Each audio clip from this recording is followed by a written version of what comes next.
महल में जब लौटे हैं, मुकुट को जैसे उतारा, याद आया, रे मैंने महात्मा के गले में मारा सर्प डाला। हे भगवान, मैंने संत का अपमान कर दिया।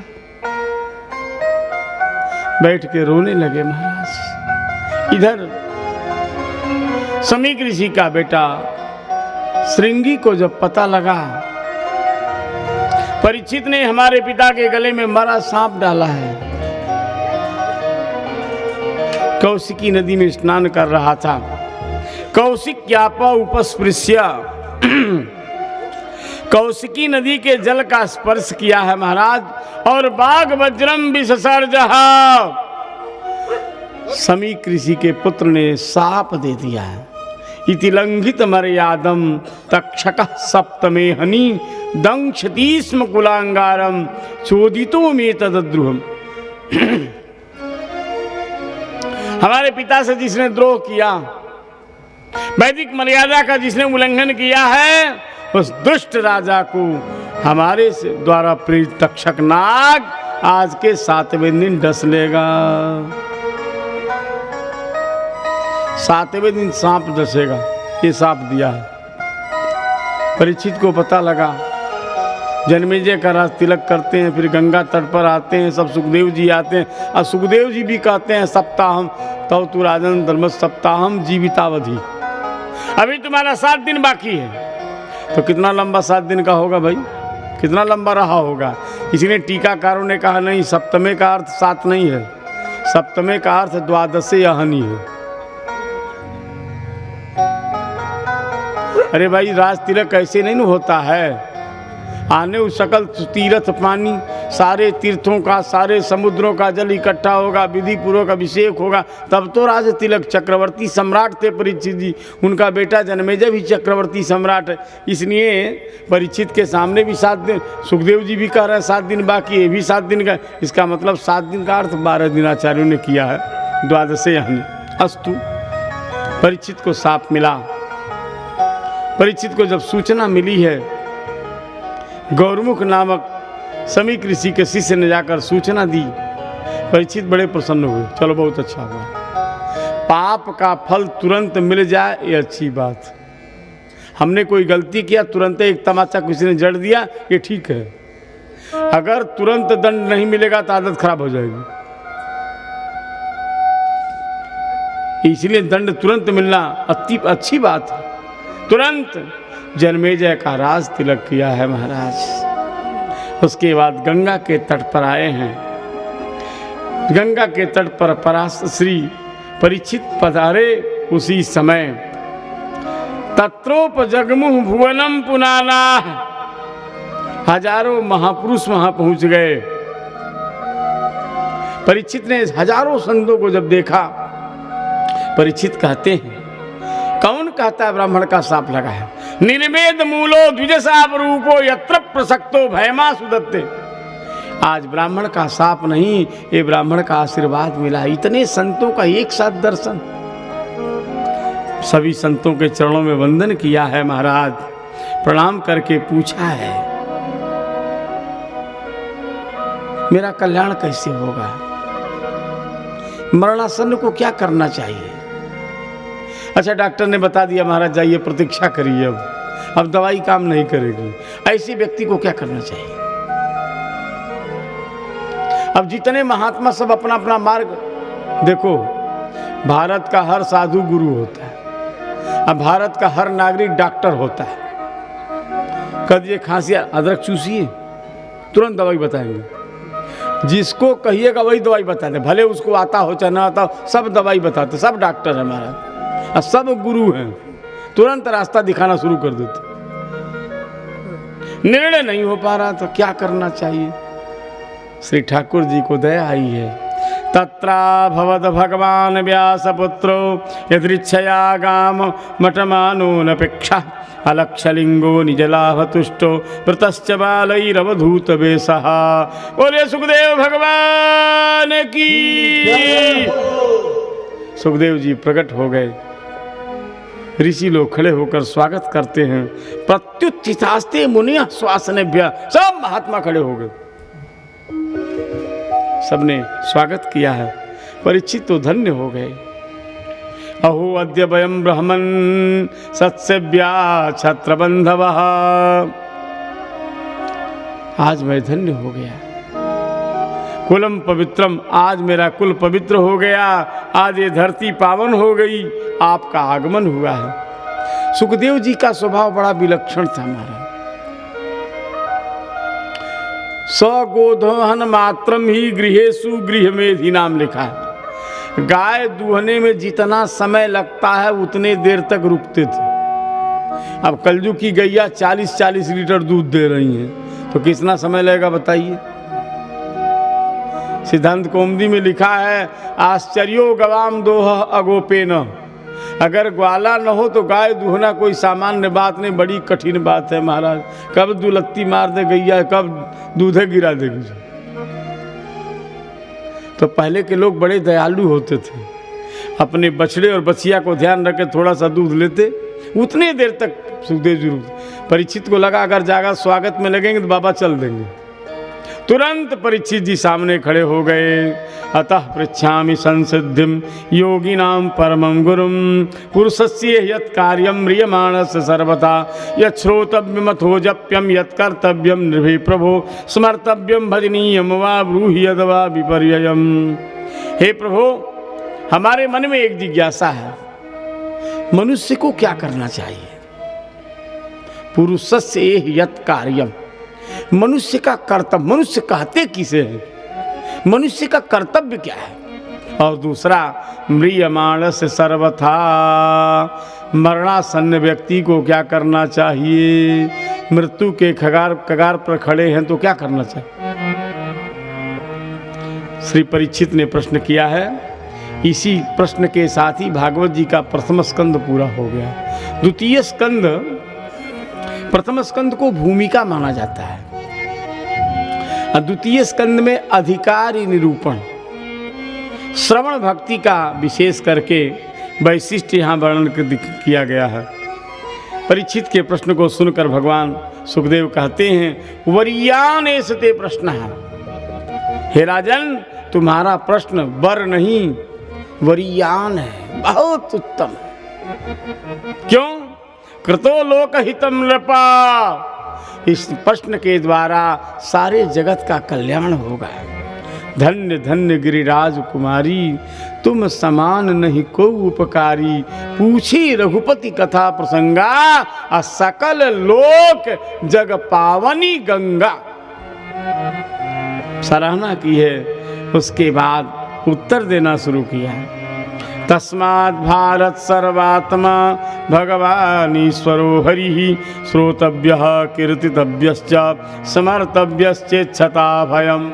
परीक्षित जी, जो अपने जीवन में अभय चाहता हो, निर्भय होना चाहता हो, उसको क्या करना चाहिए? कहते हैं भगवान के गुणों का श्रवण करना चाहिए, भगवान के नाम का कीर्तन करना चाहिए और भगवान के स्वरूप का चिंतन करना चाहिए। परीक्षित के मन में बड़ी चिंता है, 7 दिन में क्या होगा? सुखदेव जी कहते हैं, परीक्षित जी 7 दिन में क्या होगा ये क्यों सोच रहे हो? पहली बात तो ये है, तुम तु राजन मरीष्येति पशु बुद्धि मीमाम जहि, मैं मर जाऊंगा ये पशु बुद्धि है। तुम क्यों मरोगे? दुनिया मरे, राम मरे तो मैं मरूं, मर जाए बलाए, अविनाशी का बालका मरे न मारा जाए। राम जी जब मरेंगे तब हम मरेंगे, हम राम जी के पुत्र हैं, हम क्यों मरेंगे? दुनिया मरे। दूसरी बात, 7 दिन में क्या होगा?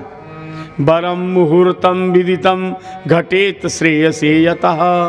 परीक्षित जी, एक मुहूर्त में कल्याण हो सकता है, एक मुहूर्त में।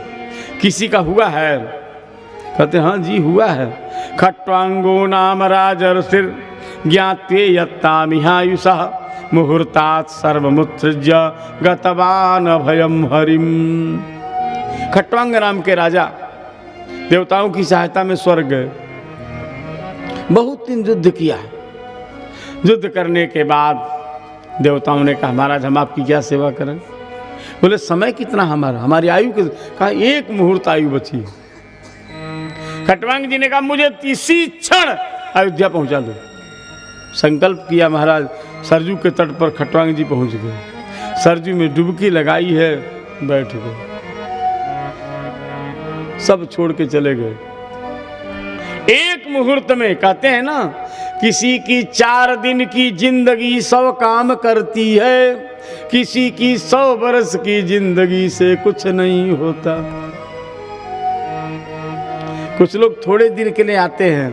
भगवान शंकराचार्य केवल 32 वर्ष धरती पर रहे और 32 वर्ष में शंकराचार्य जी ने जो सनातन धर्म की ध्वजा लहराई, आज भी वो ध्वजा लहर रही है। आप जो कथा सुन रहे हो, हम लोगों के माथे पर जो तिलक है ना, ये भगवान शंकराचार्य की देन है। बौद्धों को का, जैनियों का इतना अत्याचार फैल गया था, महाराज शास्त्रार्थ करके परास्त करके उनको भारत से विदेश भेज दिया। सनातन की झंडा लहराई किसने? भगवान शंकराचार्य, केवल 32 वर्ष में। तो ज्यादा जीना कोई बहादुरी नहीं है। मुहूर्तम ज्वलितम श्रेयः, थोड़े दिन जियो पर आराम से जियो महाराज। ऐसा जीवन जिए कि हमारे न रहने पर लोग याद करें। परिवर्तिन संसारे मृतः को वा न जायते, सजातः ये न जाते न याति देशा समुन्नति। इस संसार में कितने मर गए, कितने पैदा हो रहे, कौन जान रहा भाई? जानते उसी को लोग हैं जो देश के लिए मर जाता है, जो अपने समाज के लिए मरता है, उसको लोग याद रखते हैं। परीक्षित, तवापेतरि कौरव्य सप्ताहम जीवितावधि उपकल्पय तत्सर्वम यावद यत् सांपरायिकम। अभी 7 दिन बाकी है। जो कुछ भी है सब गोविंद के चरणों में समर्पित कर दो, बस कल्याण हो जाएगा। परीक्षित को सुखदेव जी ने बड़ा सुंदर उपदेश दिया है। मरणासन को क्या करना चाहिए, प्रश्न था। उत्तर है, अगर डॉक्टर जवाब दे दे तो कुछ नहीं करना है आपको। पहली बात, अगर सामर्थ्य है तो समीप में तीर्थ में चले जाइए। अयोध्या है, प्रयाग है, काशी है, जहाँ समीप में आपका तीर्थ स्थान है वहाँ जा कर के और सब कुछ छोड़कर भगवान का नाम लेना शुरू कर दीजिए। मान लो नहीं जा सकते हैं, अभी मैया कहाँ जाएंगे अयोध्या? तब इनको क्या करना है, जहाँ है वहीं बैठ करके राम राम करिए। कुछ नहीं करना है, संसार से मन को मोड़ लेना है। संसार की आसक्ति को छोड़ करके जहाँ बैठ करके राम राम कहना शुरू कर दिए महाराज। राम नाम जपताम कुतो भयम, सारा भय दूर हो जाएगा। चाहे घर में मरे, चाहे जंगल में मरे, राम का नाम लेकर जो मर जाएंगे वे अमर नाम दुनिया में कर जाएंगे। मरणासन को घबराना नहीं है, बस आश्रय लेना है। ध्यान की विधि बताई है, सद्यो मुक्ति क्रम मुक्ति का निरूपण किया है। परीक्षित जी चरणों में गिर पड़े हैं। सृष्टि विषयक परीक्षित ने प्रश्न पूछा है। श्री सुखदेव भगवान ने सृष्टि प्रक्रिया, सृष्टि किस प्रकार से हुई, इसका निरूपण किया। उसके बाद भागवत जी की प्राप्ति कैसे हुई है, इसकी कथा सुनी। ब्रह्मा जी भगवान की प्रेरणा से प्रकट हुए। केवल जल ही जल था महाराज। कमल पर ब्रह्मा जी बैठे हैं। बैठे बैठे सोच रहे मैं क्या करूं, किम करोमी को गच्छामी को में दुखम बेपो। बैठे सोच रहे थे महाराज। आकाशवाणी हुई तप तप तप। बैठकर 10,000 वर्ष तक तपस्या किया महाराज। 10,000 वर्ष तक तपस्या करने के बाद श्री ठाकुर जी प्रकट हो गए। श्री ठाकुर जी ने प्रकट होकर के कहा, ब्रह्मा जी त्वया हम तो सीता सम्यक वेद गर्भ शिश्रक्षया। ब्रह्मा जी मैं प्रसन्न हूँ, वरम ब्रूहि, वरदान मांगो। एक बात याद रखना, तपो में हृदयम साक्षात, तपस्या हमारा हृदय है। इसका मतलब आप समझे, हम सबको भी तप करना चाहिए। तप का मतलब बर्दाश्त करना चाहिए। बेटा कुछ बोल दिया, पत्नी कुछ बोल दी, भाई कुछ बोल दिया, पड़ोसी कुछ कर दिया, सहन करना चाहिए। जो बर्दाश्त करता है वही महान होता है। जो थोड़ी थोड़ी बात में उबल जाता है वो खतरनाक होता है हमारा, वो खलनायक होता है। खलनायक नहीं, सुनायक बनना चाहिए। सुनायक वो कोई भी बात घर में सह लिया, कोई बात नहीं। राम जाने, जब राम जी की सृष्टि है तो राम जी दंड देंगे, जरूर देंगे, आप बर्दाश्त करिए। ब्रह्मा जी से भगवान प्रसन्न हो गए और भगवान ने चतुश्लोकी भागवत का उपदेश दिया है। भागवत जी पहले 4 श्लोक में है, आप लोग श्रवण करें। अहमेवासमेवाग्रे नान्यद्यत् सत्सत्परम पश्चाद हम यदेतच्च यो वशिष्येत सोऽस्म्यहम् ऋतेर्थम यत् प्रतीयेत न प्रतीयेत चात्मनि तद्विद्यादात्मनो मायां यथा भासो यथा तमः यथा महान्ति भूतानि भूतेषु च वचेष्वनु प्रविष्टान्यप्रविष्टानि तथा ते सुनते स्वम् एतावदेव जिज्ञास्यं तत्त्वजिज्ञासुनात्मना अन्वयव्यतिरेकाभ्यां यस्यात् सर्वत्र सर्वदा एतन्मतं समातिष्ठ परमेण समाधिना भवान् कल्प विकल्पेषु न विमुह्यति करिहित। भगवान कहते ब्रह्मा जी तुम्हें सृष्टि करना है। ब्रह्मा जी हाथ जोड़े, महाराज हमने देखा है जो कुछ काम करता है ना उसको घमंड आ जाता है। आपको विश्वास न हो तो अपने घर में देख लीजिएगा, जो घर में सबसे ज्यादा काम करता है उसका मत्था हमेशा गर्म रहता है, खोपड़ी टनकती रहती है उसको लगता है मैं कर रहा हूं। तो महाराज मैं यही प्रार्थना कर रहा हूं, मैं सृष्टि तो करूं लेकिन मुझे घमंड ना नेह माना प्रजा सरगम बद्धेयम यदनुग्रहात्, इतनी कृपा करो सृष्टि करता मैं बनूं लेकिन घमंड न हो। पहले श्लोक से घमंड दूर करने का रास्ता दिया है। ब्रह्मा जी सृष्टि के पहले भी मैं हूं, बाद में भी मैं रहूंगा, बीच में भी मैं हूं। इसका मतलब करने वाला भी मैं हूं, कराने वाला भी मैं हूं। ये भाव तुम्हारे मन में हो जाए। मैं कर नहीं रहा हूं, मुझसे कराया जा रहा है। ना मैं किया न कर सकूं, ना कछु करे शरीर, जो कुछ किया सो हरि ने किया, भया कबीर कबीर। ये भाव मन में बन जाए, घमंड कभी नहीं होगा। हम क्या कर सकते हैं, ये भगवान की कृपा से हो रहा है। कबीरदास जी की काशी में कीर्ति फैल गई, कुछ पंडित लोग जलने लगे। सोचा कालिदास कबीर का अपमान होना चाहिए, तो फर्जी चिट्ठी छपवा दिया, पूरे काशी में चिट्ठी बंटवा दिया। हजारों साधु ब्राह्मण कबीरदास की कुटिया में आ गए। कबीरदास जी ने देखा एक साथ इतने महात्मा। प्रणाम महाराज जी, कैसे पधारे? संतों ने कहा अच्छा ये निमंत्रण बांटवाए हो ना, आप पूछ रहे हो कैसे पधारे? कबीरदास जी ने निमंत्रण जब पत्र जब पढ़ा तो सूख गए। हरि राम, हमको पते नहीं और हमारे नाम से चिट्ठी बंट गई। कबीरदास जी को लगा अब क्या करना चाहिए।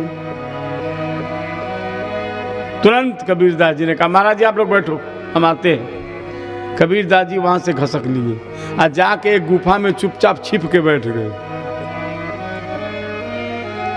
अब कबीरदास जब छिप के बैठ गए, यहाँ हजारों साधु कुटिया पर घूम रहे हैं। भगवान को दया आई। भगवान ने सोचा बताओ आज अगर कबीर का अपमान हो गया तो मेरा अपमान होगा। तुरंत ठाकुर जी कबीर बन गए। 4-6 बैलगाड़ी पर सामान लेके पहुंचे। महात्माओं तो माफ करना, सामान व्यवस्था करने में थोड़ी देरी हो गई है, लेकिन कोई बात नहीं, चलने दो। चकाचक जो है काली रोटी धौरी दाल चलने दो महाराज। आप तो महाराज 4-6 रसोईया जुड़ गए, चकाचक माल घुटा है महाराज। भगवान ने भंडारा किया, खूब विदाई बांटी। अब साधु लोग विदाई ले ले करके जा रहे हैं। वाह कबीर, वाह कबीर, वाह कबीर। चारों तरफ कबीर की जय जयकार होने लगी। जब कबीर की जय जयकार करते हुए लोग जा रहे थे, कबीर को गुफा में सुनाई पड़ी वाह कबीर, वाह कबीर। गुफा से बाहर आए, देखा तो बाबा बड़े खुश हैं, पास में आए। क्या बात है महाराज? कहें कि वाह कबीर, अरे तुम्हें पता नहीं, कबीरदास जी भंडारा, बहुत बड़ा भंडारा कर रहे हैं, चारों तरफ उनकी जय जयकार हो रही है। कबीर को कहा हम तो यहाँ छिपे हैं और उधर हमारा जय जयकार हो रहा है। कबीर जी जब आए तो देखा ठाकुर जी विदाई बांट रहे थे।